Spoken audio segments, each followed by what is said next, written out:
तर माझा संघर्ष, माझ्या आयुष्यातला संघर्ष तुम्हाला सांगते. संघर्ष म्हणजे माझ्या आयुष्यातली न विसरणारी घटना सांगते. संघर्ष नाही म्हणायचं त्याला, संघर्ष तर आयुष्यभर चालू आहे. न विसरणारी घटना म्हणजे लोखंडे साहेबांची आजी आम्हाला सोडून गेली. आज आजी पाहिजे होती, मग त्यांना भारी वाटलं असतं आमची जोडी बघून. हेच माझ्या जीवनातली सगळ्यात मोठी म्हणजे न विसरणारी घटना आहे.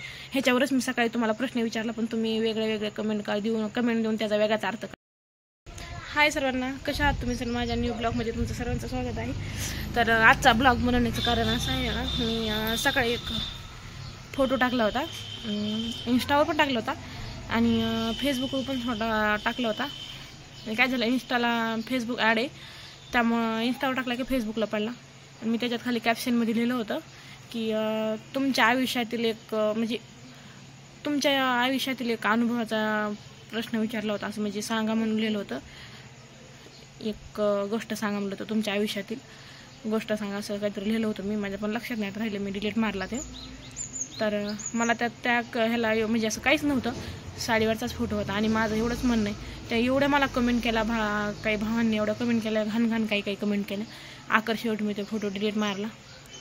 माझं म्हणणं एवढंच आहे की तुमच्या आयुष्यातील चुकीचा निर्णय सांगा. हां, हे मी खाली कॅप्शन टाकलं होतं.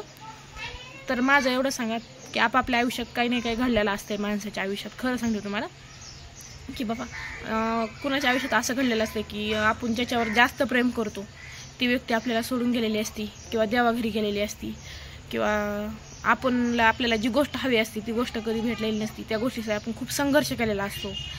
नंतर आपलं काही स्वप्ने असतात, तर ते स्वप्न पूर्ण करायचे आहेत, पण आपल्यापाशी तेवढी म्हणजे हिंमत नसते, स्वातंत्र्यता नसते की आपण ते स्वप्न पूर्ण करू शकतो.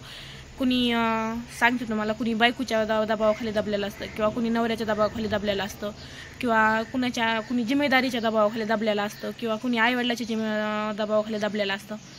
मग असंच काहीतरी आपल्या हर एक जणाच्या आयुष्यात काही नाही काही असा अनुभव एक तरी असतो की ते आपण मोरेपर्यंत विसरू शकत नाही. आपण ज्या व्यक्तीला जीव लावला ती व्यक्ती सोडून गेली, त्याला पण आपण विसरू शकत नाही. तर हेच प्रश्न मी विचारला होता आणि मला कमेंट केल्या सगळ्यांनी, खूप घाण कमेंट केल्या. मी ते फोटो डिलीट मारून टाकला फेसबुकवरचा, खरं सांगते. आणि खूप भारी फोटो पण वाटायचा, पण म्हटलं जाऊ द्या, आता खूप कमेंट करायला लागले. तर मी ते जे कॅप्शन टाकलं त्या कॅप्शनचा सगळ्यांनी वेगळाच अर्थ काढला. म्हणजे सगळ्यांनी नाही काढला, काहींनीच काढला. काहींनी खूप चांगल्या कमेंट केल्या, काहींनी खूप बेकार कमेंट केल्या.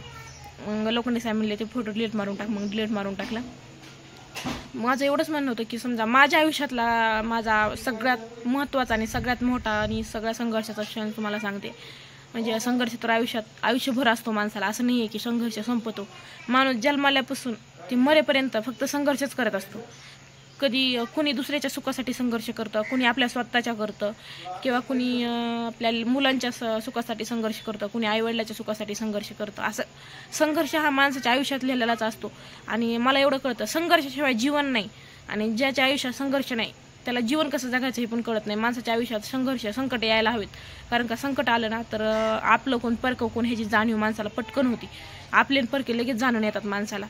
मला खूप मोठा अनुभव आला म्हणून तुम्हाला सांगते मी. कारण का तुम्हाला सर्वांना तर माहिती आहे, माझं सोनं चोरीला गेलं होतं, घर फोडलं होतं माझं. तर त्या टायमाला एवढा मोठा भयंकर अनुभव आला मला. आपल्यानेच आपली साथ सोडली, म्हणजे माझ्यानेच माझी साथ सोडली हे मला कळालं. साथ सोडली तेव्हा मला कळालं. आणि मला आजी आजोबाची पहिल्यापासून खूप हौस होती. खरं सांगते तुम्हाला, तर मला न कळताच माझे आजी आजोबा वारले, म्हणजे आईच्या तिकडचे, आणि वडिलाचे पण वारले. म्हणजे वडिलाची आई तर त्यांना पण कळत नव्हती त्यावेळेस वारली, आणि आजोबा मला कळत नव्हते त्यावेळेस वारले. आईची आई मला थोडी कळायची, आजोबा कळत नाहीत मला. मी जन्मले, आम्ही 3 दिवसाचे होते त्यावेळेस माझ्या आईचे वडील वारले. आणि आईची आई मी हे झाल्यानंतर खूप दिवसांनी वारली. नाही, तुमच्याविषयी काहीच नाही याच्यात. तर मग तुम्हाला सांगते, माझं एवढंच म्हणणं होतं की आमचे आता दिवस थोडेफार बदलायला लागलेत. आम्ही मेहनत करतो, कष्ट करतो, दोघं पण दिवस बदलायला लागलेत. तर लोखंडे साहेबाची आजी होती, त्यांना खूप म्हणजे आमचा खूप असं हे वाटायचं. मला सारखं समजून सांगायच्या की वैष्णवी तू असं कर, तसं कर, जीव लाव.